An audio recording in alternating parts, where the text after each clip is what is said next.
Bonjour, alors on continue avec le modèle système d'information 2. On a vu le MCD, le MCT. Le troisième chapitre va porter sur le modèle organisationnel des traitements, le MOT.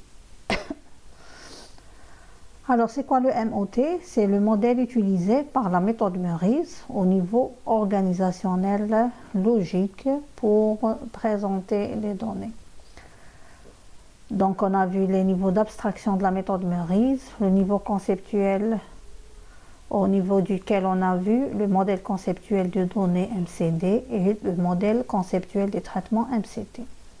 Le deuxième niveau, le niveau organisationnel logique, on va voir le modèle organisationnel des traitements. Alors le MCT, son objectif était la réponse à la question « quoi ?» qui veut dire que fait le système. On va intégrer au MCT les trois aspects d'organisation pour définir le modèle organisationnel des traitements.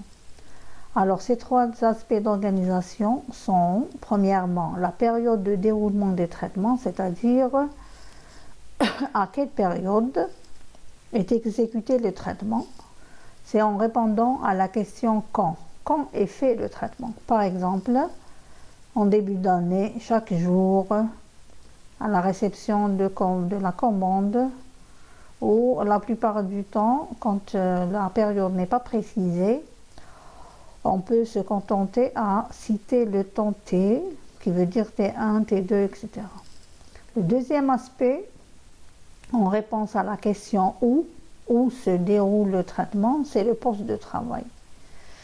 Par exemple, on peut trouver le chef de service, responsable des ventes, centre de calcul, secrétaire, etc., qui veut dire le poste ou bien l'acteur chargé de l'exécution du traitement. Le dernier aspect, la nature des traitements, qui veut dire est-ce que le traitement est manuel ou bien est automatisé, c'est en réponse à la question qui veut dire est-ce que c'est la machine quand le traitement est automatique, ou bien l'homme quand le traitement est manuel. Alors, comme pour le MCT, le MOT s'articule autour de plusieurs concepts. On va démarrer avec la tâche. Alors, la tâche pour le MOT est l'équivalent d'une action, qui veut dire le traitement le plus élémentaire dans le système, mais compte tenu de l'organisation mise en place. Pour cela, une action peut définir une tâche ou bien plusieurs tâches. Donc on prend l'exemple de l'action enregistrement des absences. Alors l'action enregistrement des absences, pour le MOT, elle va donner, suivant l'organisation mise en place, deux tâches. La première, c'est le remplissage de la feuille d'absence le matin par l'agent. Donc le poste, c'est l'agent. Le traitement, c'est remplir la feuille d'absence. La période, c'est le matin.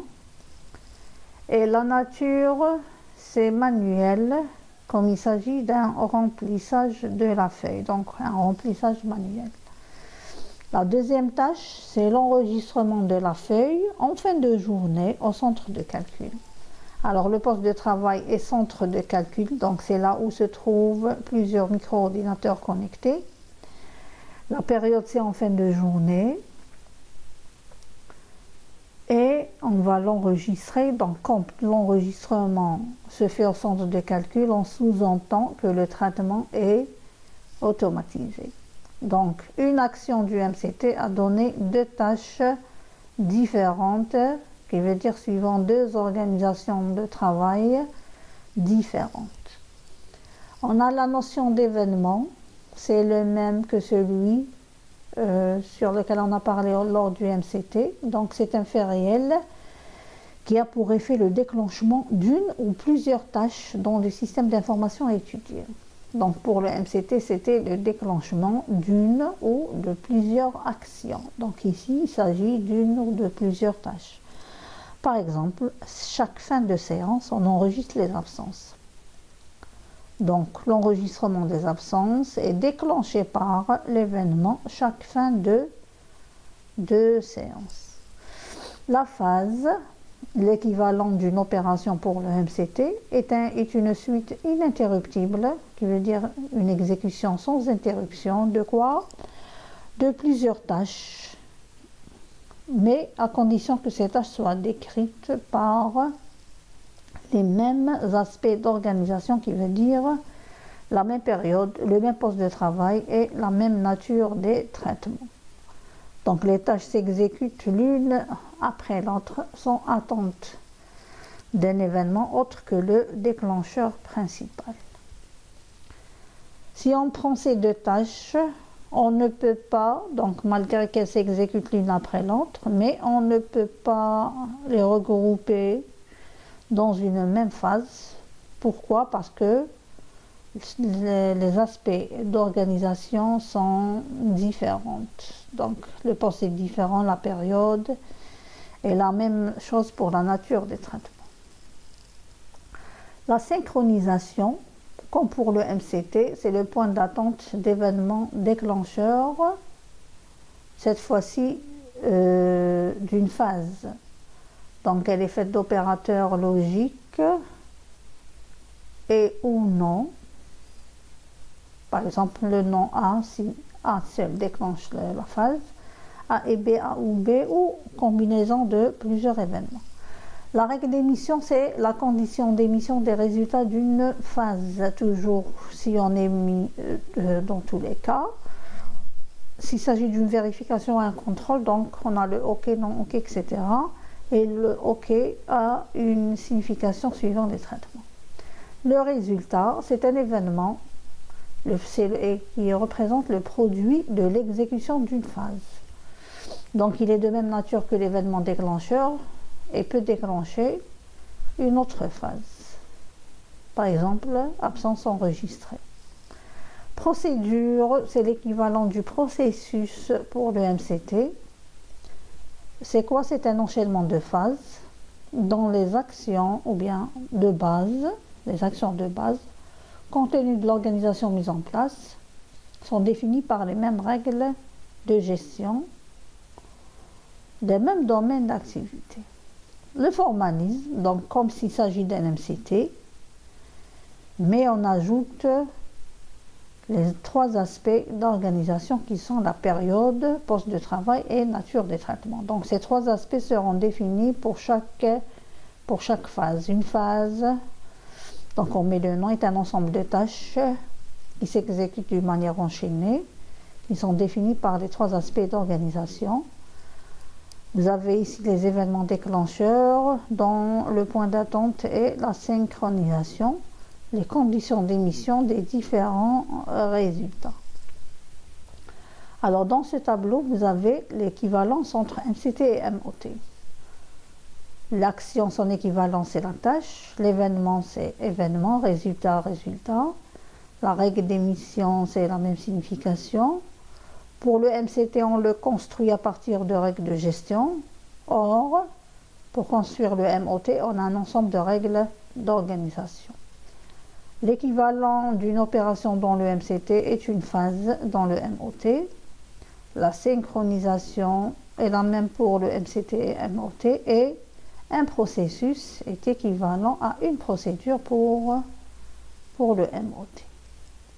Alors vous avez un exemple, un ensemble de règles d'organisation à partir desquelles on veut construire un MOT, notre modèle organisationnel des traitements. Alors, lorsqu'un agent de la compagnie reçoit une déclaration de sinistre, il constitue le fichier central à partir de son terminal pour en contrôler la validité. Donc, à la lecture, le poste de travail, c'est l'agent de la compagnie. Il reçoit quoi? Il reçoit une déclaration de sinistre. Déclaration de sinistre va représenter l'événement déclencheur. Alors, que va faire l'agent de la compagnie quand il reçoit cette déclaration? Il constitue le fichier central. Donc, constitution du fichier central est la première tâche. À partir de son terminal, Là, on sous-entend que le traitement est automatique. Pourquoi faire? Pour contrôler la validité. Alors, contrôle de validité ou bien constitution du fichier central, qui se fait par l'agent de manière automatique. Il consulte le dossier de l'assuré, vérifie la garantie sur le bien sinistré, il contrôle le solde du compte sinistré et ouvre un dossier du sinistre. Alors toutes ces tâches s'exécutent l'une après l'autre d'une manière enchaînée par le même poste qui est l'agent de la compagnie et de la même nature qui est automatique, c'est-à-dire sur son terminal. Alors, la secrétaire élabore un courrier de refus si le risque n'est pas couvert. Sinon, l'agent édite un ordre de mission vers l'expert. Alors, un autre poste intervient qui est la secrétaire. Elle fait quoi? Elle élabore un courrier de refus. Donc, lors du contrôle du solde, de la vérification de la garantie, etc., le résultat de ce contrôle, il y a deux cas possibles, soit le risque n'est pas couvert ou bien le risque est couvert. Donc, s'il n'est pas couvert, la secrétaire élabore un courrier de refus. La secrétaire à notre poste de travail, donc sa tâche ne peut pas être regroupée avec les tâches précédentes. Un aspect, donc il suffit qu'un aspect d'organisation soit différent pour qu'on éclate en deux phases différentes. Donc la phase concernée par la secrétaire sera définie seule. On continue avec l'agent, donc ce dernier édite. Alors le terme éditer veut dire établir d'une manière automatique.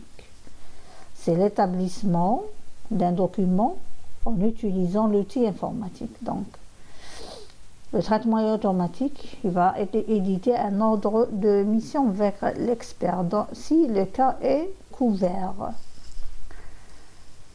Alors, en résume, l'événement déclencheur est la déclaration de sinistre. Les postes de travail sont l'agent de la compagnie et la secrétaire.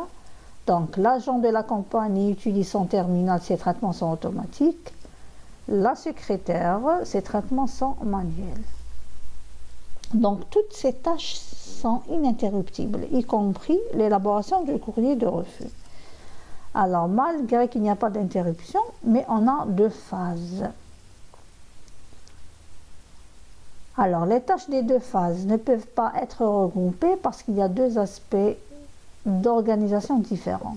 Le poste de travail, donc une partie est faite par l'agent de la compagnie, une autre partie est faite par la secrétaire. Et la nature des traitements, donc la partie faite par l'agent de la compagnie est automatique, la partie qui est faite par la secrétaire est manuelle. Donc vous avez la solution de l'exercice. Alors, la déclaration de sinistre va déclencher toutes les vérifications qui sont faites par l'agent de la compagnie et elles sont faites d'une manière automatique. À un moment T1, donc on peut le remplacer par à l'arrivée de la déclaration du sinistre. Deux résultats sont produits, l'ordre de mission, si le risque est couvert, et le courrier à élaborer si le risque n'est pas couvert. Donc le courrier est élaboré, est envoyé à la secrétaire. Donc c'est un événement qui va déclencher l'élaboration du courrier. Cette élaboration qui est faite de manière manuelle par la secrétaire au moment T2 qui veut dire après la vérification faite par l'agent de la compagnie.